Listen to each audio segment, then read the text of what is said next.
Eu gostaria de compartilhar hoje um texto que é um pouco longo, mas eu acho que compensa a gente ler, para a gente se inteirar realmente de alguns fatos importantes que estão diante de nós. E o texto nós encontramos em Lucas 21, os versículos 5 a 33. Você também pode ler aqui na primeira folha do boletim. Lá a palavra do Senhor nos diz: alguns dos seus discípulos estavam comentando como o templo era adornado e como lindas pedras e dádivas dedicadas a Deus. Mas Jesus disse: disso que vocês estão vendo, dias virão em que não ficará pedra sobre pedra, serão todas derrubadas. Mestre, perguntaram eles, quando acontecerão essas coisas? E qual será o sinal de que elas estão prestes a acontecer? Ele respondeu: cuidado para não serem enganados. Pois muitos virão em meu nome dizendo, sou eu, e o tempo está próximo. Não os sigam. Quando ouvirem falar de guerras e rebeliões, não tenham medo. É necessário que primeiro aconteçam essas coisas, mas o fim não virá imediatamente. Então lhes disse: nação se levantará contra nação e reino contra reino. Haverá grandes terremotos, fomes e pestes em vários lugares, e acontecimentos terríveis e grandes sinais provenientes do céu. Mas antes de tudo isso, prenderão e perseguirão vocês. Então os entregarão às sinagogas e às prisões, e vocês serão levados à presença dos reis e governadores, tudo por causa do meu nome. Será para vocês uma oportunidade de dar testemunho. Mas convençam-se de uma vez de que não devem preocupar-se com o que dirão para se defender. Pois eu lhes direi palavras e sabedoria a quem nenhum dos seus adversários será capaz de resistir ou contradizer. Vocês serão traídos até por pais, irmãos, parentes e amigos, e eles entregarão alguns de vocês à morte. Todos odiarão vocês por causa do meu nome. Contudo, nenhum fio de cabelo da cabeça de vocês se perderá. É perseverando que vocês obterão a vida. Quando virem Jerusalém rodeada de exércitos, vocês saberão que a sua devastação está próxima. Então os que estiverem na Judeia, fujam para os montes, e os que estiverem na cidade, saiam, e os que estiverem nos campos, não entrem na cidade. Pois esses são os dias da vingança, em cumprimento de tudo o que foi escrito. Como serão terríveis aqueles dias para as grávidas e para as que estiverem amamentando. Haverá grande aflição na terra e a ira contra esse povo. Cairão pela espada e serão levados como prisioneiros para todas as nações. Jerusalém será pisada pelos gentios até que os tempos deles se cumpram. Haverá sinais no sol, na lua, nas estrelas. Na terra as nações se verão em angústia e perplexidade, como um bramido e agitação do mar. Os homens desmaiarão de terror, apreensivos com o que estará sobrevindo ao mundo, e os poderes celestes serão abalados. Então se verá o Filho do Homem, vindo numa nuvem com poder e grande glória. Quando começarem a acontecer essas coisas, levantem-se e ergam a cabeça, porque estará próxima a redenção de vocês. Ele lhes contou esta parábola. Observem a figueira e todas as árvores. Quando elas brotam, vocês mesmos percebem e sabem que o verão está próximo. Assim também, quando virem estas coisas acontecendo, saibam que o reino de Deus está próximo. E eu lhes asseguro que não passará essa geração até que todas essas coisas aconteçam. O céu e a terra passarão, mas as minhas palavras jamais passarão. Jesus está aqui na última semana e ele acaba de entrar no templo e ele ficou perto dos nossos diáconos, vendo as contribuições. Ou seja, Jesus estava no templo, ao lado do gasofilácio, vendo as doações que eram dadas para o templo.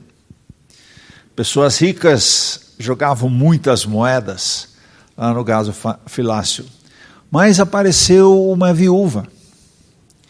Ela colocou 2 moedinhas. E esse provavelmente foi o último ensino de Jesus. Ele diz: essa deu mais do que todos.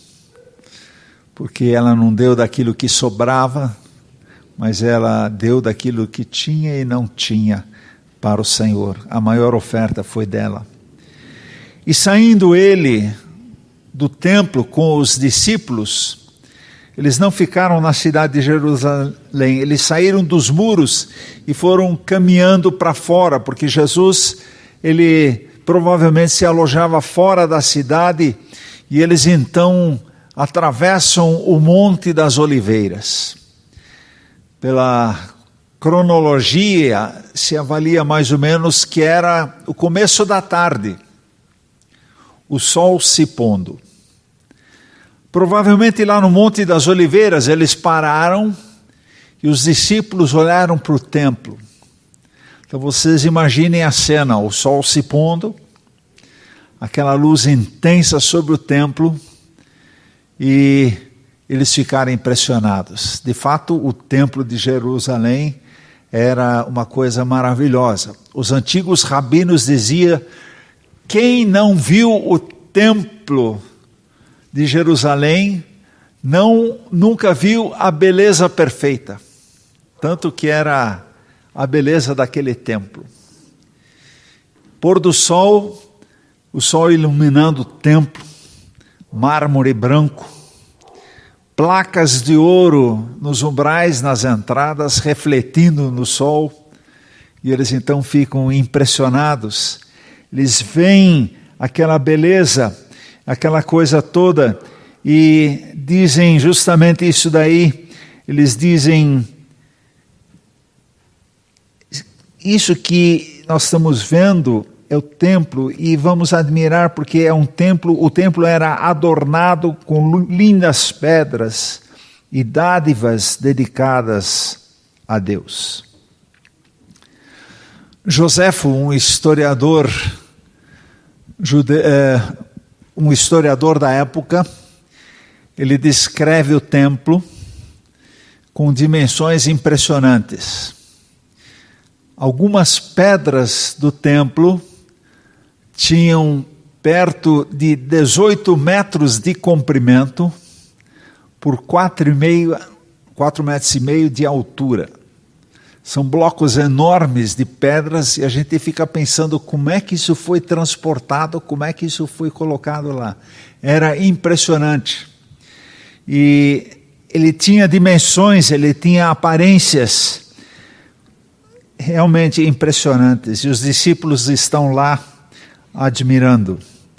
E nesse momento, Jesus, ele entra com uma afirmação que deixou eles chocados, dizendo: disso que vocês estão vendo, dias virão em que não ficará pedra sobre pedra, serão todas derrubadas. Serão todas derrubadas. No ano 70, depois de Cristo, essa profecia de Jesus se cumpriu. O exército romano atacou Jerusalém, destruiu Jerusalém, e o templo foi completamente destruído também. não ficou pedra sobre pedra. Por quê? Porque os soldados romanos imaginavam que nos fundamentos, na base do templo, haveriam grandes riquezas. E eles então foram desmontando o templo todo à busca das riquezas e chegaram até no fundamento. E assim se cumpre a profecia de Jesus. Também diz o templo que, dizem que o templo, e a palavra confirma, que havia muitas riquezas no templo. De fato, esse templo, que foi reconstruído por Herodes, o Grande, recebeu muitas doações de ilustres visitantes. O próprio Herodes, ele doa uma videira de ouro com cachos impressionantes. E esse presente ficou então lá no templo. E alguns estudiosos dizem que Jesus justamente se inspirou nessa imagem que todos conheciam para dizer: eu sou a videira verdadeira. Ele usa símbolos do próprio templo para explicação. E havia no templo também coroas, escudos, vasos de ouro, de prata, que eram presentes de pessoas importantes e príncipes que visitaram o templo. O templo era rico em ofertas deixadas por visitantes. E Tácito, um historiador romano, ele diz que era um templo de grande riqueza.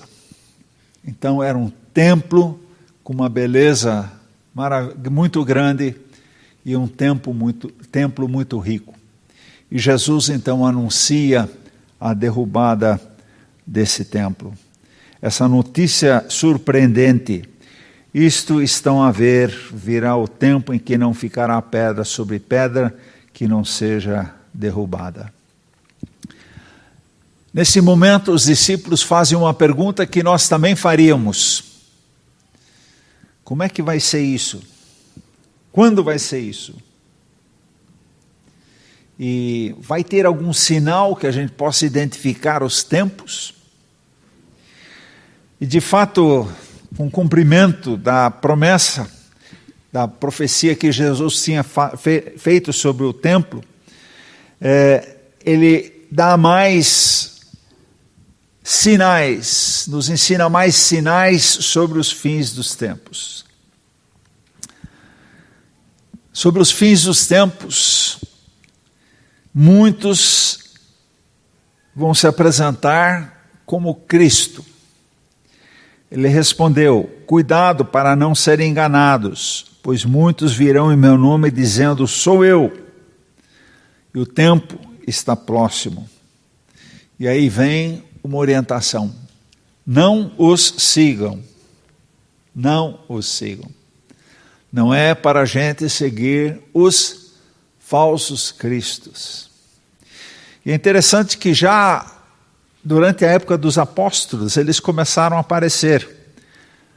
Em Atos capítulo 21, versículo 38, o próprio apóstolo Paulo, ele foi confundido com um desses falsos profetas.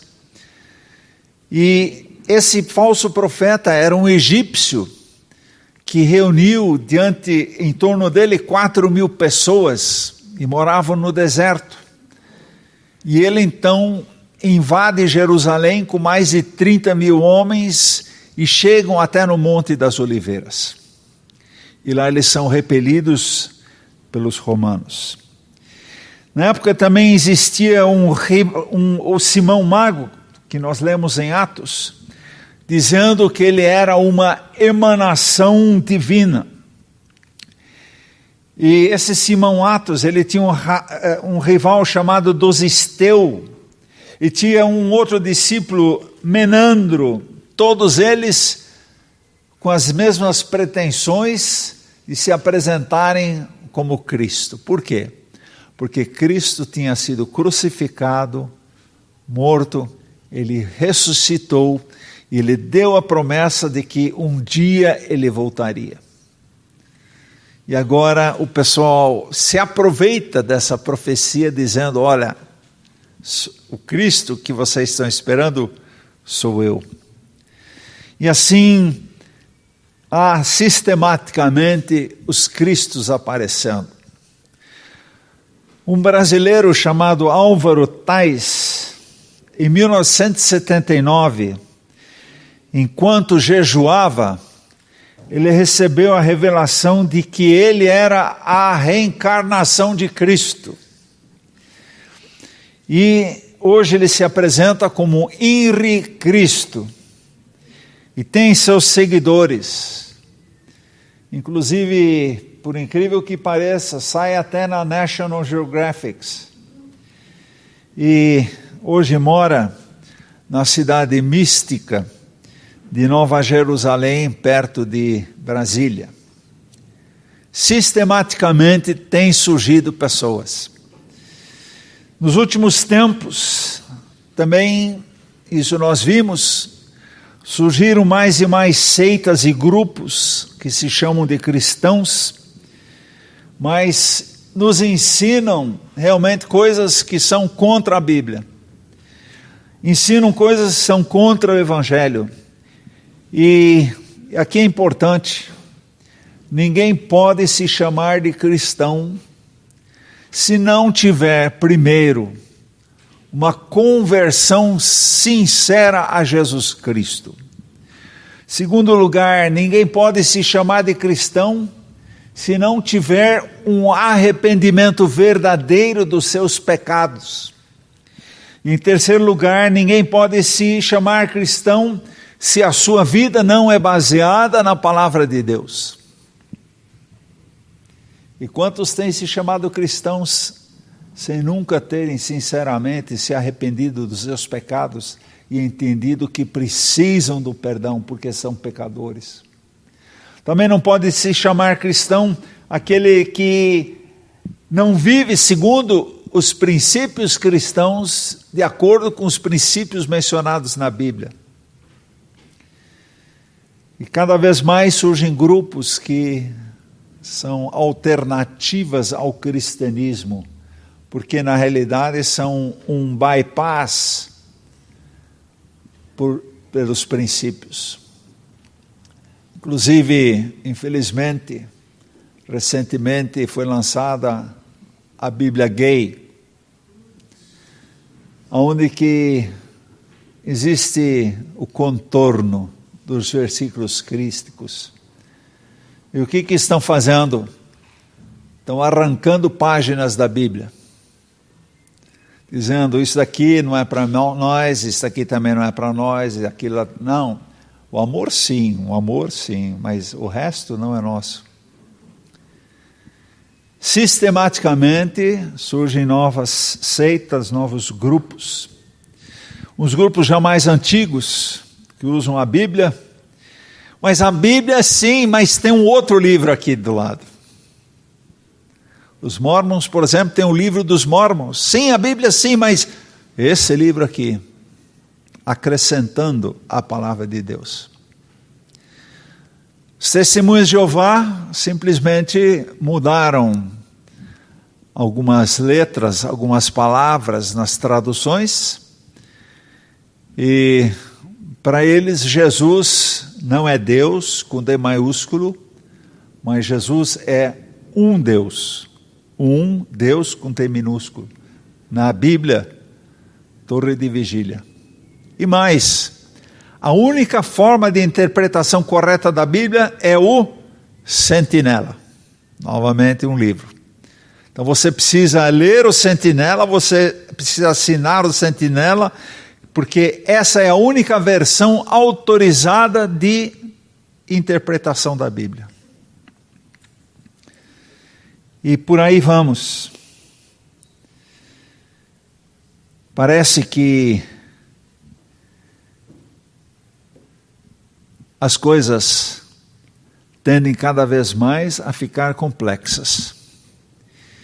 E aí nos resta a pergunta, como saber se determinado pregador ou se determinado grupo é verdadeiro ou é falso.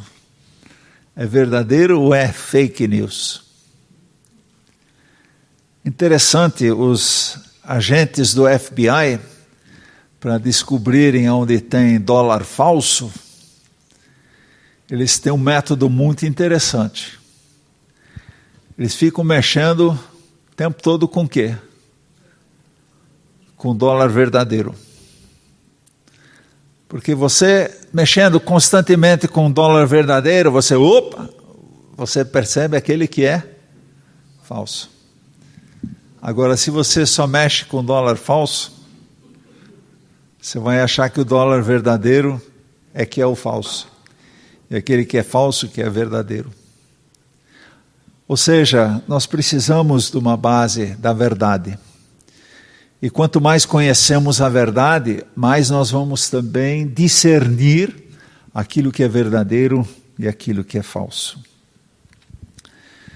Nos versículos 9 a 11 do nosso texto diz: quando ouvirem falar de guerras e rebelião de guerras, não tenham medo. É necessário que primeiro aconteçam essas coisas, mas o fim não virá imediatamente. Então lhes disse: nação se levantará contra nação, e reino contra reino, haverá grandes terremotos, fomes e pestes em vários lugares, e acontecimentos terríveis e grandes sinais provenientes do céu. Novamente, Joséfo, o judeu, no seu livro Guerras Judaicas, e também o historiador Tácito, um romano, no seu livro Os Anais, eles descrevem o tempo logo depois da crucificação de Jesus. E um deles escreve: foi um tempo rico em desastres, horrível com batalhas, dilacerado por sedições, selvagem até na própria paz. Os sinais vêm acontecendo, não é de agora, já há algum tempo. E esses sinais vão acontecendo, e são sinais para o nosso alerta. E hoje, a Rússia se levanta contra a Ucrânia. Invade a Ucrânia, querendo torná-la um domínio russo. A OTAN estabelece uma linha vermelha de defesa nos países do leste europeu.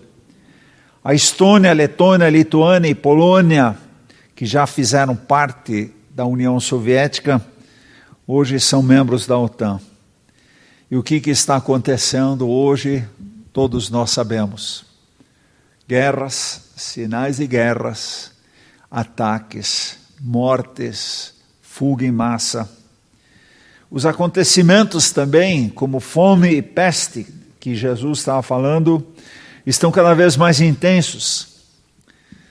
Irmãos, como a nossa vida foi mudada desde 2020, finalzinho 2019, 2020. A nossa vida foi completamente mudada. Se eu penso o que eu fazia em 2019, a liberdade com a qual nós nos abraçávamos, beijávamos, nós mudamos. Pestes, pestilências, sempre de novo acontecendo. A Covid mudou radicalmente a nossa vida.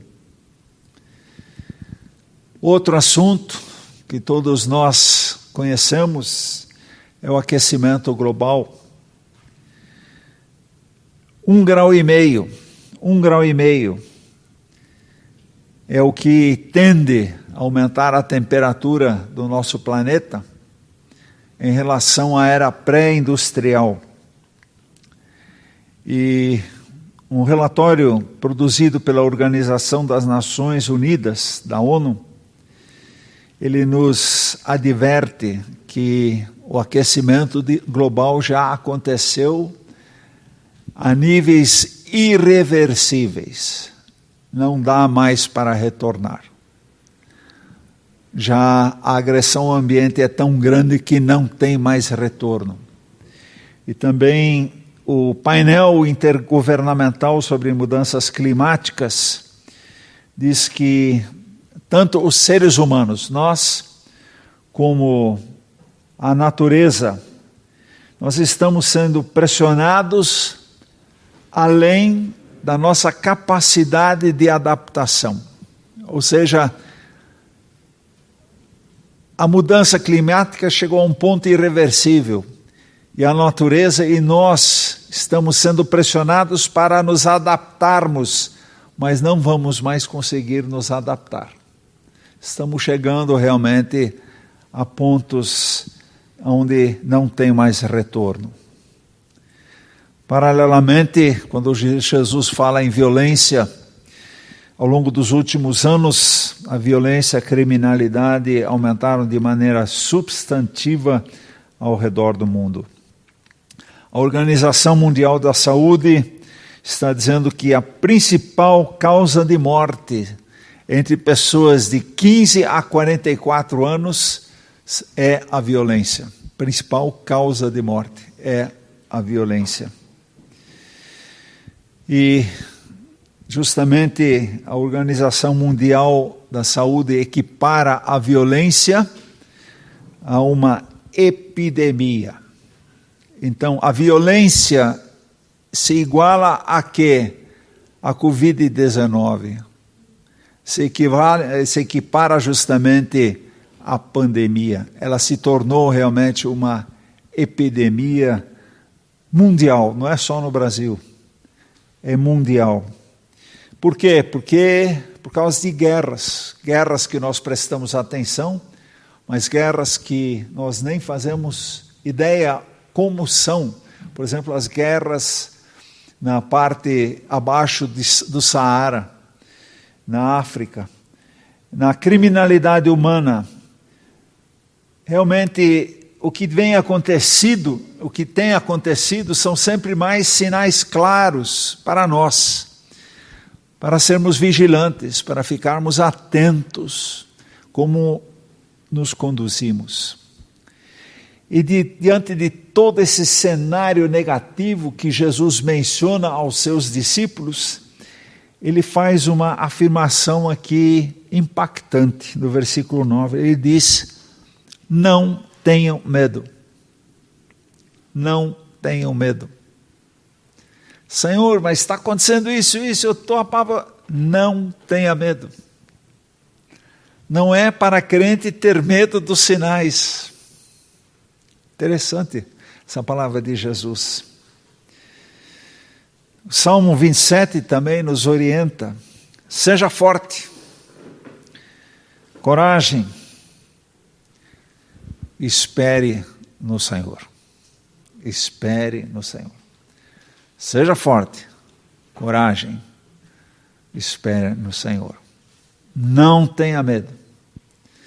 Isso não significa sermos irresponsáveis. Sim, estamos sendo responsáveis. Outro dia na padaria, eles queriam colocar minha compra no plástico, eu disse, não precisa. Aí o atendente olhou para mim e perguntou, o senhor quer salvar a Amazônia? Eu pensei assim, é interessante, eu acho que sim, porque eu de certa forma estou ajudando as coisas a retardarem um pouco. Para enfrentar o medo, seja forte, seja corajoso e espere no Senhor. Outra coisa que não combina com medo é amor. Porque onde existe medo, não existe amor. Em 1 João 4,18, João nos afirma, no amor não há medo. Pelo contrário, o perfeito amor expulsa o medo, porque o medo supõe castigo. Aquele que tem medo não está aperfeiçoado no amor. Difícil isso. Jesus diz, não tenham medo. Ele está dizendo, em outras palavras, amem. Amem. Porque amor e medo não combinam. Em determinado momento do meu namoro com a Celina, no comecinho, eu tive que vencer meu medo. O medo de amar. E quando venci esse medo de amar, aí as coisas começaram a andar. Porque medo e amor não andam juntos. Não dá para amar tendo medo. O medo expulsa o amor e também o amor expulsa o medo. E Jesus continua dizendo, mas antes de tudo isso, prenderão e perseguirão vocês.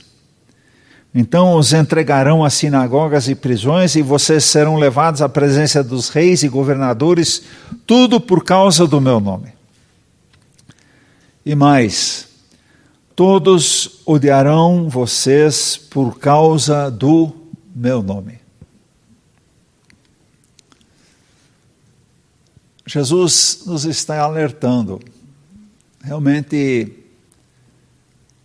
luz e trevas não combinam também. E onde a luz entra, as trevas se retraem. Luz e trevas são coisas opostas. E onde a luz de Jesus chega, há oposição. Há oposição. Essa é a promessa que Jesus tem para nós. Hoje, lendo o relatório de Portas Abertas, há mais de 360 milhões de cristãos sofrendo perseguição e discriminação. 360 milhões de cristãos. Ainda não nos atingiu, graças a Deus. Temos paz, temos liberdade de culto, mas nesse momento, muitos irmãos e irmãs sofrem forte perseguição, sofrem forte discriminação por causa da fé que eles têm. E o lugar mais perigoso para você ser crente hoje é o Afeganistão. Quando o Talibã fica sabendo que você, homem, aceitou Jesus, você é executado imediatamente. E se o Talibã descobre que uma moça ou uma mãe aceitaram a Jesus, elas são maltratadas, e elas são obrigadas a casarem imediatamente com um jovem talibã. Também vítima de extremistas são os nossos irmãos da África. E tem havido na África subsaariana, que é abaixo do deserto de Saara, uma grande expansão do islamismo. E lá acontecem realmente as grandes violências contra os irmãos e as irmãs. E outro lugar que surpreende é a China. Recentemente a Apple acatou a ordem chinesa de eliminar todos os apps da Bíblia para a China. Os irmãos na China não podem mais ler a Bíblia no seu celular. E no ano passado, 2021, 5.110 igrejas foram fechadas no mundo. Dessas 5.110 igrejas, 59% delas estavam na China. Ou seja, só ano passado a China fechou 3.000 igrejas. E como é que funciona? É fácil. Vem a ordem tem que fechar a igreja por causa de pandemia. Então os irmãos fecham a igreja porque não podem mais se reunir por causa da pandemia. Enquanto a igreja está fechada por causa da pandemia, vem o decreto seguinte que a igreja não pode nunca mais ser reaberta, fechada oficialmente.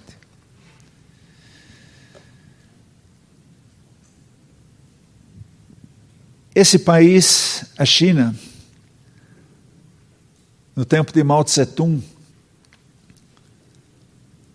agiu da mesma forma, expulsando todos os missionários, expulsando os crentes, perseguindo crentes. Mas como são as coisas do Senhor?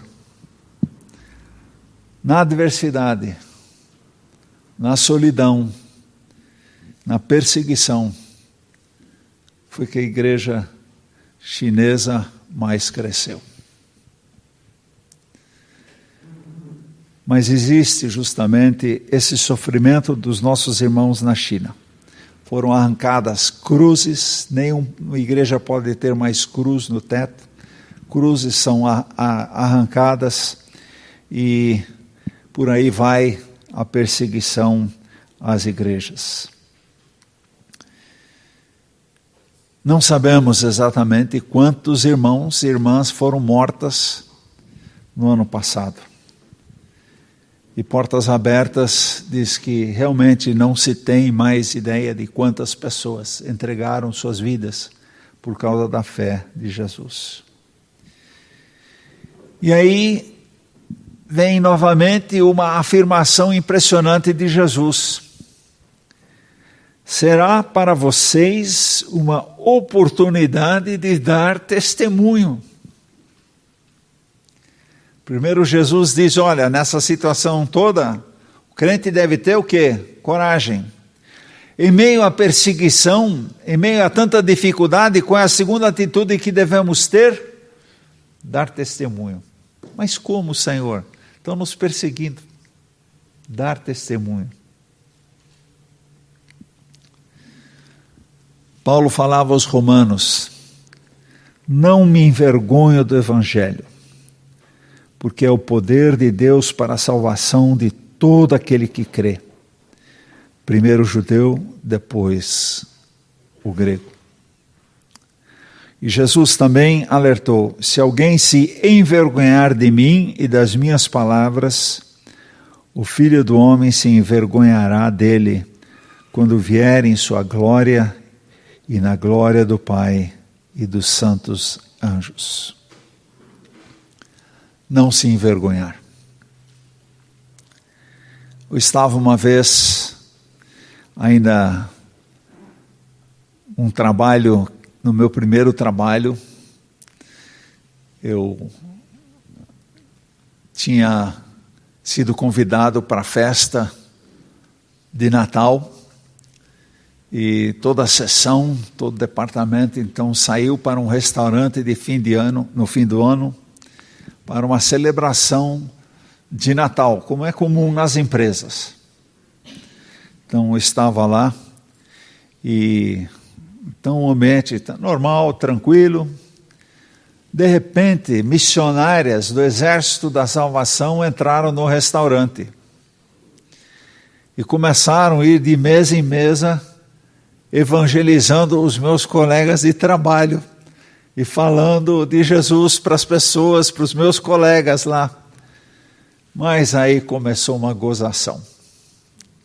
Aí o pessoal começou, vem cá, missionária, fala com esse daqui, esse precisa, apontando para o meu chefe.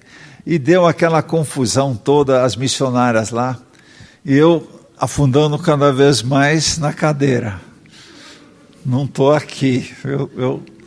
Mas aí eu lembrei, Cláudio, você não está envergonhando o Senhor? Tendo essa postura aqui? Você não está envergonhando o Senhor? Aí eu era recém-contratado, eu pensei, puxa... E de repente eu me levantei e pedi a palavra no meio de toda a turma lá, aquela confusão, pedi a palavra e disse, gente, eu me identifico com o trabalho dessas missionárias. E seria muito bom cada um de vocês colaborar com elas, com ofertas, porque elas trabalham com mães solteiras, elas trabalham com asilados, elas trabalham, e eu relatei tudo, e silêncio geral. Eu sentei assim, e estava pensando, bom, segunda-feira eu vou ser despedido. Interessante. Aquela minha postura naquele dia, de repente abriu portas para muita gente. Eu saía com os vendedores, a gente fazia viagem junto e no meio da viagem eles começavam a perguntar, mas aquilo que você disse lá, como é que é? E Deus abriu uma porta para testemunho junto a muitos colegas. Mas, por exemplo, a partir daquele momento, eu não tive mais acesso ao diretor da empresa. Porque ele era justamente alguém que buscava na macumba, na umbanda, as suas orientações comerciais. Fechou a porta. Eu senti assim, daqui eu não passo, não consigo. Mas eu senti naquele momento, se eu me calar, eu vou envergonhar. Vou envergonhar o Senhor Jesus. E quem sabe tem situações na nossa vida onde que a gente deva realmente falar. E com isso está honrando o Senhor Jesus. E Paulo dizia, eu não me envergonho do Evangelho. Por quê? Porque, em primeiro lugar, é poder de Deus para a salvação de todo aquele que nele crê. É poder de Deus. Por isso eu não me envergonho do Evangelho. Jesus também alertou, se alguém se envergonhar de mim e das minhas palavras, o Filho do Homem se envergonhará dele. E nós não queremos envergonhar, nós não queremos entristecer o Senhor Jesus. Nós queremos honrá-lo, bendizê-lo. E Jesus diz aqui, será para vocês uma oportunidade, naquela dificuldade toda, uma oportunidade de dar testemunho. Vamos lembrar o que é testemunho. Testemunho é exatamente eu falar daquilo que aconteceu comigo, daquilo que eu vi, sem acrescentar, sem tirar. Então, alguém certamente vai chegar para você, se é que já não chegou, e dizer, você é diferente. Por quê? Conta o que Jesus fez na sua vida. É testemunho, e vocês vão ser testemunhas. Né? Testemunhar é falar daquilo que aconteceu conosco. O João usa cadê o João? Você usa uma pulseira meio interessante aí, né? E ela serve para quê? São alguns escritos aqui, e as pessoas olham para mim e falam, o que significa isso, né? E está escrito aqui, o símbolo, Jesus veio, morreu, ressuscitou, subiu ao céu e vai voltar. É isso. He came, he died, he arose, he ascended, he came back. Uma forma, às vezes, interessante. Eu não sei dar testemunho. Usa uma pulseira. Depois você me dá uma comissão se você vender. Pessoas têm usado o celular, a capa do celular, com 3, 4 cores, né? Eu não sei nem como é que funciona, mas é uma forma de testemunho. O que significa o verde, o que significa o amarelo, o que significa o branco, o que significa o vermelho. E as pessoas então falam, mas eu não sei dar testemunho. Gente, tem tantas formas de você... Eu tinha um colega que fazia o seguinte, ele chegava no emprego, na sessão dele, colocava a Bíblia sobre a mesa. Tinha uns que chamam, opa, isso daqui é... Tem outros que falam, mas isso aqui é o quê? É a Bíblia. E oportunidade. Dar testemunho. E nós vemos no livro de Atos, por exemplo, um testemunho maravilhoso de Estevão. Que testemunho de vida! Enquanto ele estava dando testemunho de vida, quem consentia com a morte dele? Saulo, que depois veio a se chamar Paulo.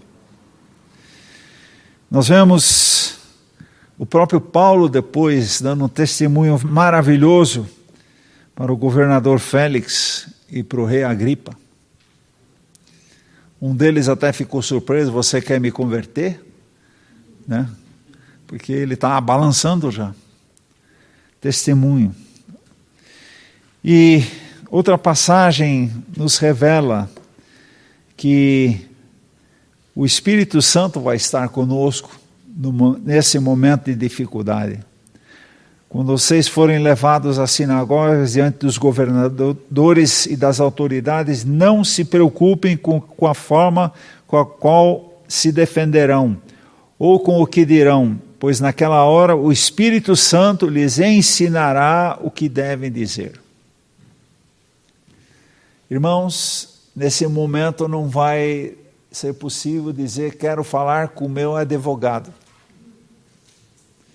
Nós vamos ter que na hora nos defender. Mas Jesus de antemão já diz: olha, não se preocupem. O Espírito Santo vai capacitar vocês a vocês se defenderem. Outra coisa que é impressionante, sinal dos tempos: haverá traidores. Haverá traidores. Vocês serão traídos até por pais, irmãos, parentes e amigos. E eles entregarão alguns de vocês à morte. Todos odiarão vocês por causa do meu nome. E aqui uma promessa: contudo, nem um fio de cabelo da cabeça de vocês se perderá. E aí Jesus diz: é perseverando que vocês obterão a vida. A fé em Jesus Cristo produziu mártires ao longo dos tempos. A fé em Jesus Cristo trouxe muitas divisões, ódio e rancor, justamente porque luz e trevas não se misturam. Mas as trevas recuam diante da luz. Existe aqui uma guerra espiritual acontecendo no mundo invisível, onde a luz avança à oposição, a confronto espiritual. E o resultado, muitas vezes, desse confronto é sentido na própria família. Na própria família. Mas em tudo isso, nós não vamos estar sozinhos. Jesus, ele nos promete: eu estarei sempre com vocês até no fim dos tempos. Interessante que ele menciona até o fim dos tempos. Ou seja, quando isso acontecer. E Jesus também nos anima: é perseverando que vocês obterão a vida. Ou seja, não desistam. Ou seja, sigam adiante. Vamos na caminhada. E aí sim vai chegar o dia do juízo. Tudo isso é antes, são sinais, mas que ainda não são do dia do juízo, mas são sinais para que a gente esteja atento, para a gente esteja ligado. Mas sim virá o dia do juízo. No versículo 22, Jerusalém será cercada pelos exércitos e derrotada. Quando virem Jerusalém rodeada de exércitos, vocês saberão que a sua devastação está próxima. Então os que estiverem na Judéia fujam para os montes, e os que estiverem na cidade saiam, que estiverem no campo não entrem na cidade, pois esses são dias de vingança em cumprimento a tudo o que foi escrito. Então, os verdadeiros sinais, onde a coisa realmente vai acontecer, em primeiro lugar, vai ser em Jerusalém. Por isso, Jerusalém merece a nossa atenção sempre. O que está acontecendo em Jerusalém? Quando Jerusalém estiver rodeada de exércitos, então isso é o presságio, é o momento. e que a desolação vai estar próxima. E ela deve ser para nós o sinal de que chegou o fim dos tempos, chegou o fim da cidade de Jerusalém, chegou o momento.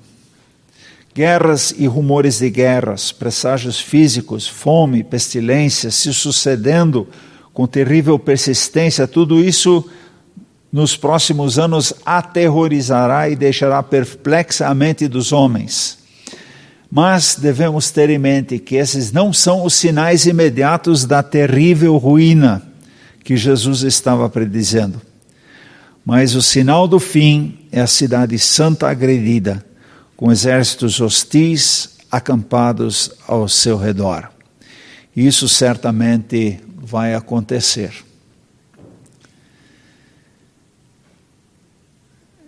Voltando à guerra da Ucrânia, muito similar. Exército russo cercando a Ucrânia. Sempre negando, não, nós não vamos invadir, não vamos invadir. Mas um mês atrás invadiram.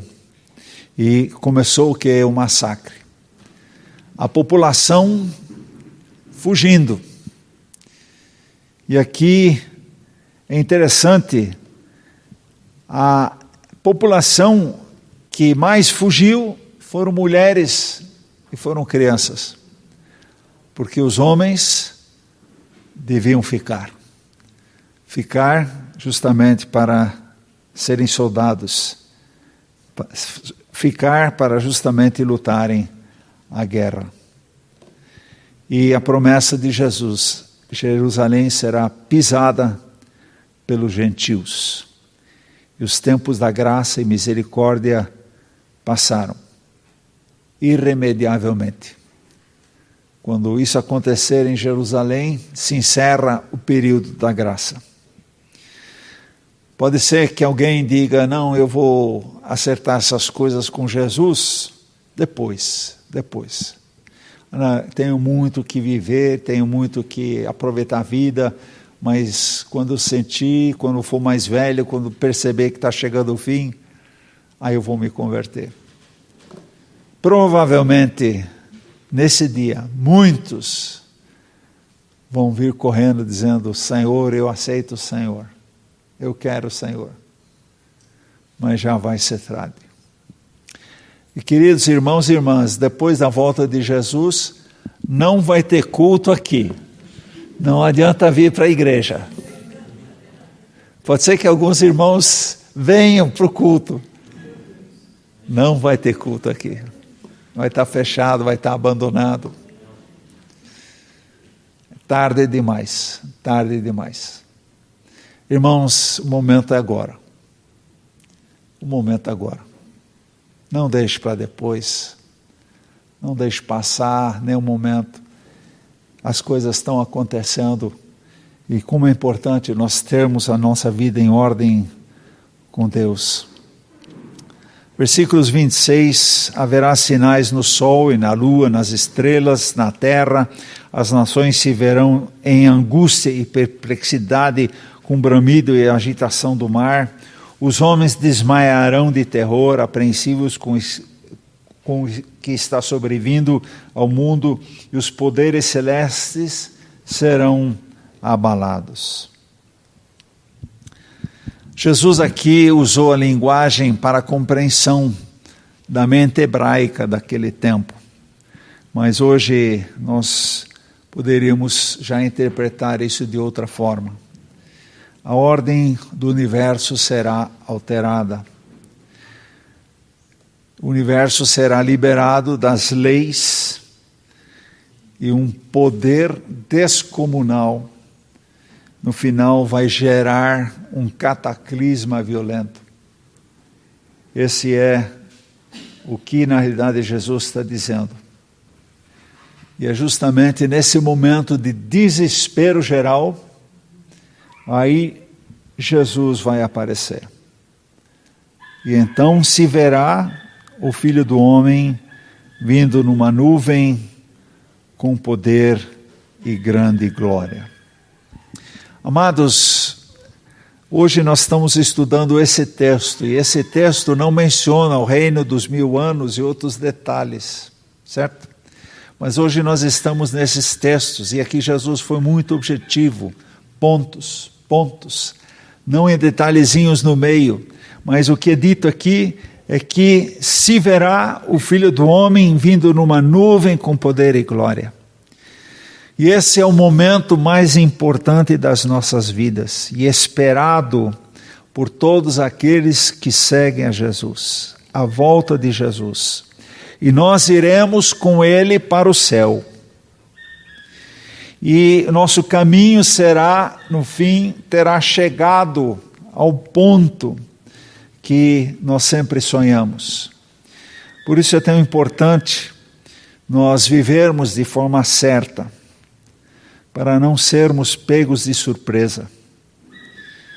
Já que quem rejeita a Jesus, ele terá sim um momento de julgamento. E no versículo 28 diz, quando começarem a acontecer estas coisas, levantem-se e ergam a cabeça. Ergam a cabeça. Vamos realmente nos animar. E aí ele conta a parábola da figueira. Quando a figueira e as árvores brotam, vocês mesmos percebem e sabem que o verão está próximo. E uma coisa intrigante aqui, Jesus disse que isso tudo vai acontecer quando? Ainda nessa geração. Como é que é isso? Quantas gerações já passaram e não aconteceu, mas Jesus disse, isso vai acontecer aonde? Ainda nessa geração. Em Mateus 24:14, lemos que este evangelho do reino será pregado em todo o mundo como testemunho e todas as nações. E então virá o fim. Para vir o fim, o que tem que acontecer? O evangelho ser pregado a todas as pessoas, a todas as nações. Há muitos anos atrás, eu li um livro que mencionava um modelo matemático interessante. Somos aqui 50 pessoas. E hoje nós 50, vamos tomar uma decisão. Nesse ano, em um ano, nós vamos evangelizar e vamos discipular uma pessoa. Uma pessoa. É muito evangelizar e discipular uma pessoa. Uma pessoa. Uma. Muito bom. Então, hoje tomamos essa decisão. Vamos nos dedicar, durante esse próximo ano, para testemunhar, para levar a Cristo e para discipular uma pessoa. Uma pessoa. Muito bom. No dia 3 de abril de 2023, quantos vamos ser aqui? 100 pessoas. 100 pessoas, tá bom, né? Em um ano, a igreja, 100 pessoas aqui, muito bom.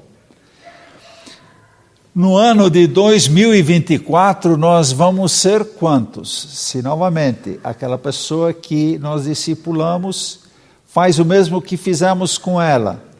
E no ano de 2024, seremos quanto?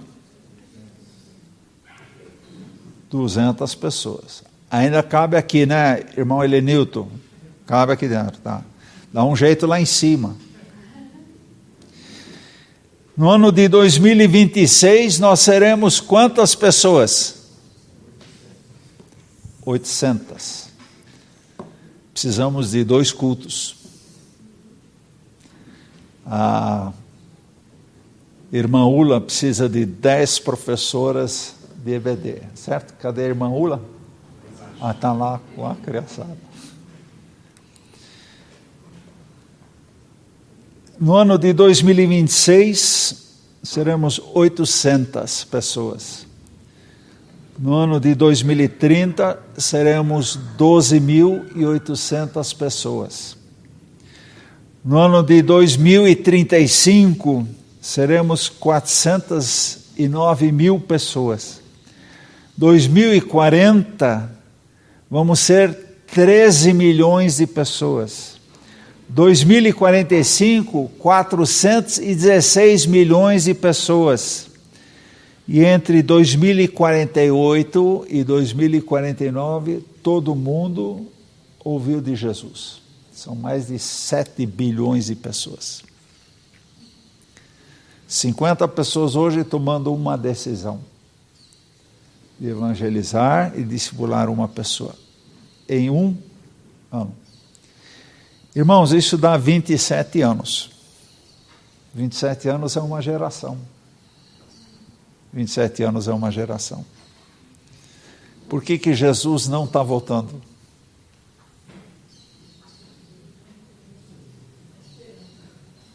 Por que Jesus não está voltando? Porque a promessa é, quando todos ouvirem, ele voltará.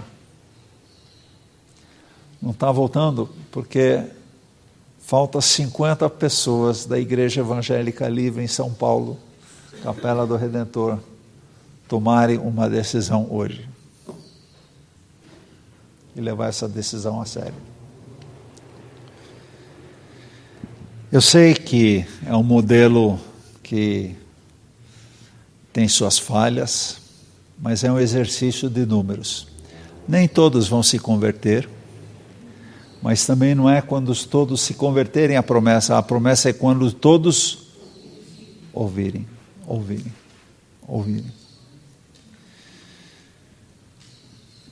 Isso revela a importância quando Jesus diz, deem o testemunho. Evangelizar e discipular.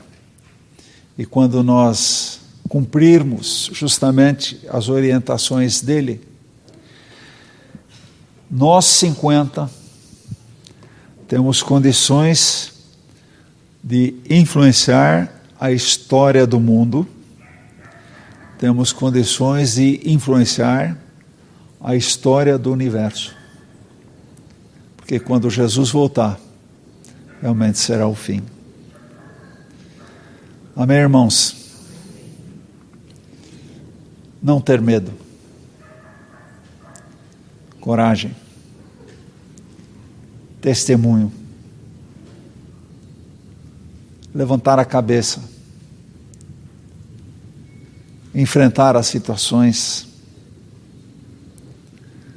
Sendo fortes.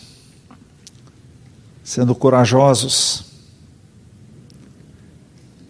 Esperando no Senhor. E expulsando o medo através do amor. Amém? Toda honra, toda glória seja dada ao Senhor. Reconhecemos o Senhor Jesus como Senhor dos senhores, Rei dos reis, aquele que está à destra do Pai, e aquele que voltará para julgar os vivos e os mortos. Reconhecemos, Senhor, a dificuldade dos tempos, que são sinais para nós de que o Senhor vai voltar. Reconhecemos, ó Pai, que nesse interim ainda vivemos o tempo da graça, tempo da misericórdia, onde também o maior dos pecadores recebe perdão, tem reconciliação com Deus e pode se tornar filho de Deus. Meu Pai, como igreja nós queremos participar da história. Ajuda-nos a fazermos discípulos em todas as nações. Ajuda-nos a cumprirmos o Teu ID. Ajuda-nos a sermos fiéis ao Senhor.